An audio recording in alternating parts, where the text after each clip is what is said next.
Viktor Orbán je podle všeho v Maďarsku zbaven možnosti stát se ještě někdy premiérem. A tohle je součást revoluce tiši, která skutečně vychází z toho přesvědčivého volebního vítězství vedeného Pétrem Magyarem.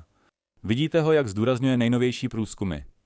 Tiša má nyní v některých průzkumech přes 70% podpory během této líbánkové fáze, kdy je Magyar u moci. A tady můžete vidět, že navštívil Polsko. Magyar zjevně chce větší a užší vazby na země jako Slovensko, Polsko, Českou republiku, Rumunsko, Rakousko a další. Tady jasně vidíme, že Magyar a jeho spojenci chtějí, aby maďarský prezident rezignoval. Teď se ohradil Tomáš Scholz. Obhajuje svou pozici a říká, že prezident republiky vyjadřuje jednotu národa tím, že politická rozhodnutí zasazuje do rámce veřejného práva a dává jim ústavní význam.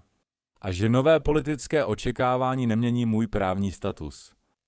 A řekl, že inaugurační projev Magyara signalizoval politický výklad ústavního postavení a pravomocí prezidenta republiky. Ale tady je to velmi jasně vidět. Magyar chce, aby tento člověk odešel, jako součást celé řady zásadních změn v Maďarsku.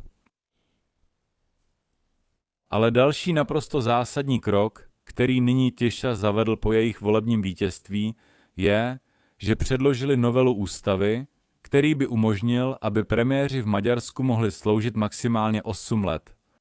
A ano, to by znamenalo, že Viktor Orbán by se už nemohl znovu stát premiérem. Takže to je zcela jasně zásadní. Zásadní krok.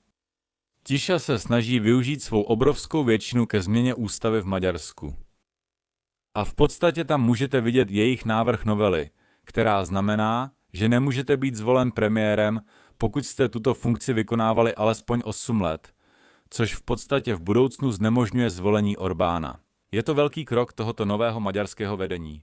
Napište mi svůj názor do komentářů a dejte like, pokud se vám video líbilo. Rychlý palec nahoru a samozřejmě jako vždy díky za sledování.